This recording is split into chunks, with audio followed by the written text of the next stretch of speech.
Hey everybody, welcome back to another episode of On Attachment. In today's episode, we are talking about the number one thing that anxiously attached people need in order to feel secure. And that is both secure in their relationships and secure in themselves. And as a bit of a spoiler, I'm not sure whether I should be teasing this for longer than the first 20 seconds, but that thing is validation. Okay, now validation's one of those things that I think a lot of people are broadly familiar with because it's one of those kind of therapy terms that bounces around a lot. But maybe it's not something that you appreciate the impact of and just how important it is, again, not only to your sense of security in a relationship, but within yourself. And I think it's maybe talked about in the context of couples therapy and conflict and repair. And it's really important in all of those contexts. But it's something that I've been reflecting on recently as being so essential to the anxiously attached person's journey, because for the anxiously attached person, and again, you might not realize this as a front of mind thing, but I suspect if you are someone with anxious attachment, that you might become very aware of it after listening to this episode, that you're probably accustomed to feeling chronically invalidated. And I think that feeling of being invalidated and the anticipation of being invalidated drives a lot of your so-called problem behaviors in relationship. It drives a lot of the protest behaviors, the way you approach conflict, the way you ask for needs.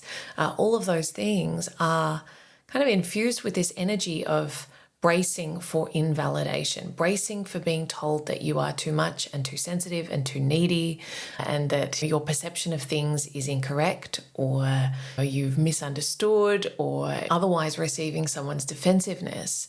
Because of all of those things, because you probably have a long history of being invalidated, it probably really heavily influences the way you go about things and what you come to expect in your relationships. And it's a funny thing where the more we expect something, the more our behavior kind of preemptively responds to that. And oftentimes it becomes a self-fulfilling prophecy. We actually create the situation that we were expecting because our behavior has led to that as much as the other person's. It becomes a bit of a co-created dynamic, as is true for so many things in our relationships, of course. Anyway, so in today's episode, we're going to be talking a bit about validation and invalidation and some shifts that you can start to make to really focus on this as a growth area for you. I think it's a growth area that 99% of people who I work with can really use some support here, because it's, as I said, not something that we tend to focus on very directly, but I think it's something we should be focusing more attention on, because the dividends of learning to validate yourself and also really cultivating an environment of validation in our relationships, it's really, really profound in terms of the shifts that can happen there. So that's what we're going to be talking about today. Before I dive into that, a couple of quick announcements. As at the time of recording, we are almost at 70 members in my new On Attachment Insiders community. If you missed the past couple of weeks' episode, you may not have heard me speak about it. It's a community space. It's a low cost, cancel anytime membership where you can come connect with others, seek support from me, and access a wide range of resources, including events and other things. So if you are interested in going deeper into the things that we talk about here on the podcast, seeking advice from me, connecting with like-minded people around the world, On Attachment Insiders is a really wonderful space for you to do that. And although it's only in its nascent stages so far, it's already shaping up to be a really, really beautiful collection of people, and the resources there will only grow. So definitely worth checking out if you're interested. Other quick announcements. If you are in or near Sydney, I am holding a workshop in a couple of weeks' time. It's a 2-day weekend workshop at the end of the month, and will be all about building self-worth. It's sort of a condensed version of my Secure Self Challenge. So if you are free on the 30th of November and the 1st of December, come along to my workshop. It's in Surrey Hills in the middle of Sydney.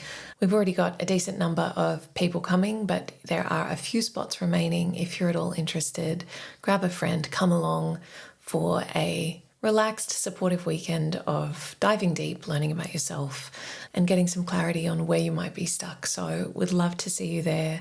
In-person work is so special, and it's something that I'm very much looking forward to. So definitely check out my Sydney intensive if you are in Sydney and free. Last but not least, my Byron Bay retreat, which is in May next year.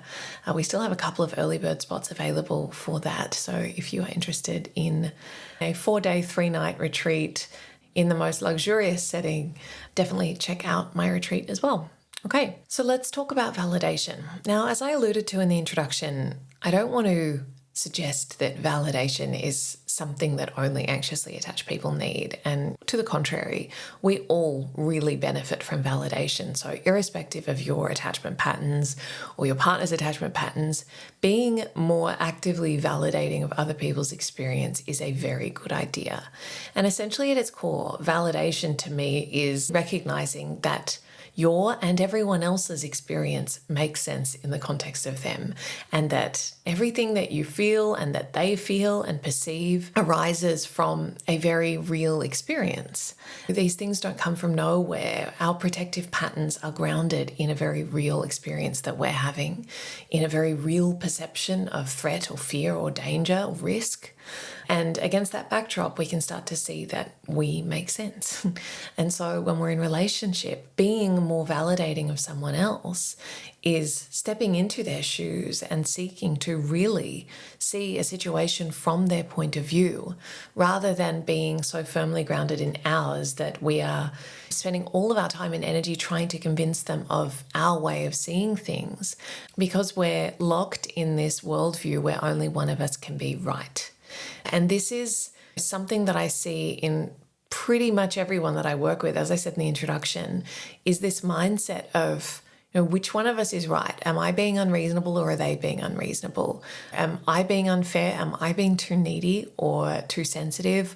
Or are they being too defensive? Are they not meeting my needs? Which one is it? And that mindset is kind of the antithesis of validation, because it's just trying to figure out the objective right answer, a singular truth about a situation that is so inherently subjective. And so something that I'm always encouraging people to do is step outside of this framework of good and bad and right and wrong and blame and villain and victim, and actually just step a layer beneath all of that and go, what am I feeling? What am I experiencing?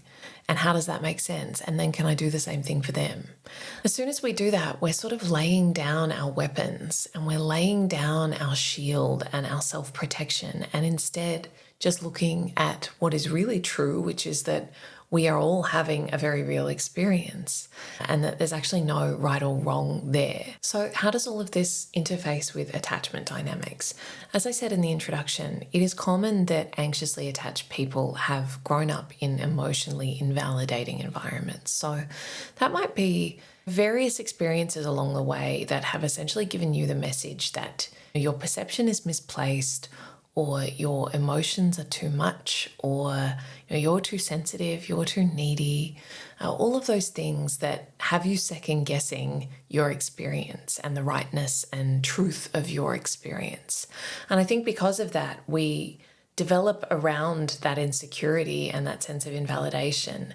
And a few things happen. I think one of them is that we tend to really chronically invalidate ourselves in the sense of doubting our own experience, doubting our own perception, seeking a lot of outside counsel for things, not really trusting that we are allowed to feel the way we feel, or asking if we are wrong to feel a certain way, questioning whether we're allowed to be uncomfortable with something is another big one. So this comes into play around boundaries and limits.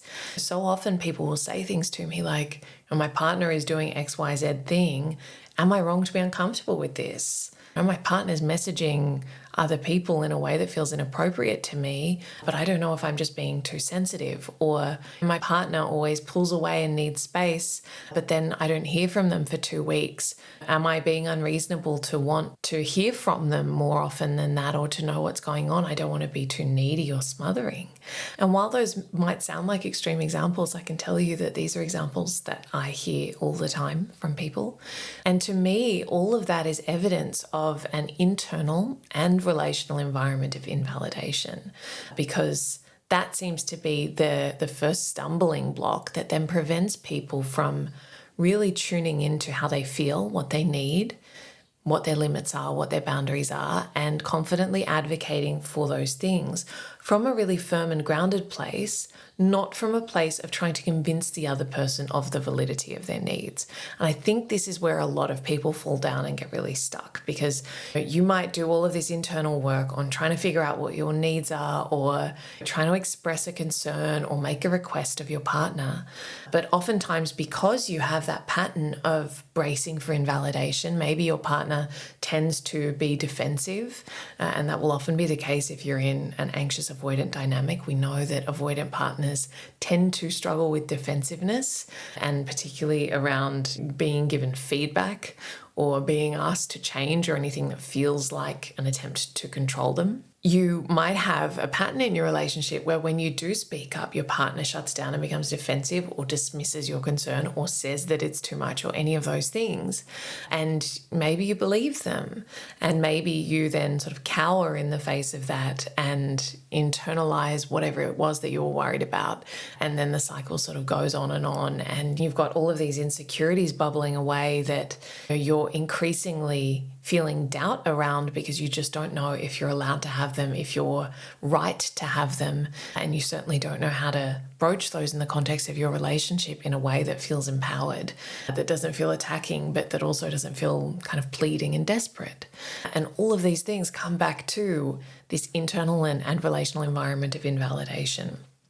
So, as is so often the case, I think, of course, we can talk to our partners about this, and we can hope that our partner would be receptive to understanding our concern insofar as wanting to feel like our experience is valid, not wanting to have a culture in our relationship where our concerns are routinely being dismissed. And I think some of those conversations can look like saying things like, I want for us to both be able to bring things to each other, and even if we don't agree with the other person's perception or analysis, or we can't relate to how they're feeling, can we agree that if one of us is bothered by something, then that is something that deserves our attention, and that we're going to approach that with care and handle that with care, because it is in the interests of our relationship as a whole for us to be tending to the things that might be coming up for either of us. That's a really validating approach to conflict and rupture and repair in a relationship.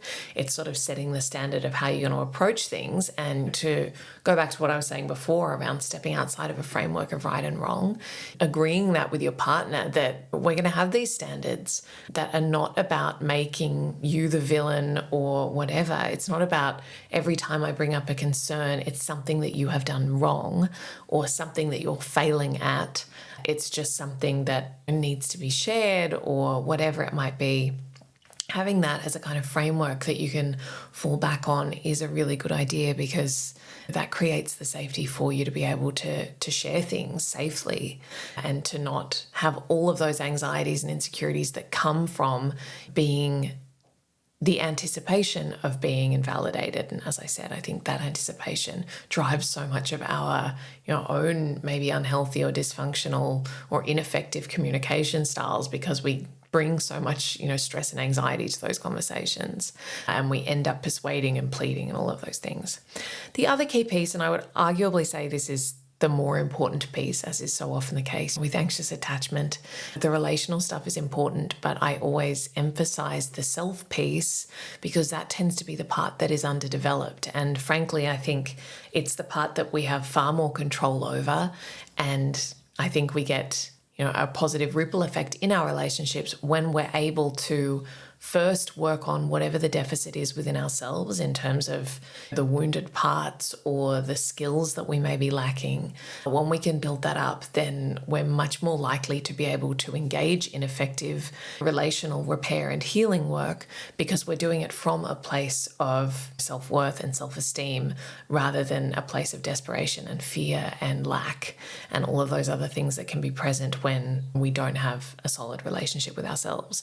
So the key piece that I think to focus on, in terms of validation for yourself is practicing validating your own experiences, fears, concerns, worries, desires, needs, preferences, requests, all of those things. I really want you to catch yourself every time you doubt, am I being too much? Am I being too needy? Am I being too sensitive? Am I asking for too much? Am I right to feel this way? I want you to notice whenever you feel those things, whenever you ask yourself those questions, whenever you go to outsource and sense check everything against a friend or a therapist or someone on Instagram. My DMs are absolutely full of people sending me messages that are essentially them invalidating themselves and wanting me to validate them in lieu of them being able to do that themselves or being able to get that from their partner. And it really does start with you. Your job is to validate your own experience so that you can go to your partner and share from a really firm and grounded place.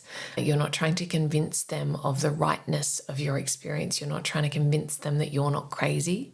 And I think when you're trying to do that, when you're trying to convince them, you start appealing to all of these other things and saying, anyone would feel this way in my position, or look at this thing that I read in this book or saw here. They said the same thing as well. So like, I'm not crazy. I'm not crazy. And I think that's really a sign that you need to work on validating yourself, because when I hear that, it sounds like you're wanting them to validate you so that you can feel that your experience is valid. Whereas we want to flip that around, right? You need to decide that your experience is valid, and then you can go to a relationship and hopefully have more of a balanced dynamic there, more of a authentic self-confidence and self-esteem that allows you to create a relational environment that is healthy and secure and balanced and validating. And I will say, because there's always a possibility that you might decide that a relationship is not a good fit on the basis that your partner is routinely dismissive or invalidating, or simply is unwilling or incapable of being the partner that you want and need. Maybe your needs and their capacity are not a good fit, but it's really only in kind of fiercely validating yourself, it is really only in like fiercely and fully validating yourself that you are going to have the clarity and the self-trust to make that kind of call. Because for as long as you are invalidating yourself, you're always going to doubt whether you're asking too much, and you're always going to wonder, and it's going to be very hard for you to make that kind of confident decision and knowing what you deserve and what you are worthy of. It's going to be very hard to do that if you are routinely and chronically invalidating yourself. So all of that to say, validation is an absolutely essential building block of a healthy relationship with yourself, and in turn, healthy, balanced relationships with others. And I really do believe that for anxiously attached people, it's a very core part of your healing process, because it is likely to be something that you absolutely lack as a starting point for an array of reasons that we've covered. You've likely grown up in an environment where that was absent, and you've developed all sorts of habits around that take you further and further away from yourself and knowing and feeling anchored in your experience as something that you know to be true, and you don't need to have other people confirm that for you. So I hope that this has been helpful. I hope it's given you something to reflect on, and maybe it wasn't something that you were really aware of in these terms or in such a direct way, but I hope that now it is something that you can turn your mind to and really consciously practice, because as with all things, it will be a practice, but really noticing when you're invalidating, really noticing what patterns you might have around invalidating yourself, and consciously redirecting to, how does my experience make sense? How can I really stay grounded in what I know to be true, which is that a certain feeling is here for me, or that I'm not comfortable with something, that something doesn't feel right to me, and just acknowledging that truth rather than seeking to have someone else, particularly the person who's leaving you feeling uncomfortable, having them be the one who gets to decide whether or not that experience is valid. So hope that's been helpful. As always, so grateful for those of you who leave reviews and feedback. I always love to hear from you, and it's a beautiful way for you to support the show. But otherwise, I look forward to seeing you again next week. Thanks, guys.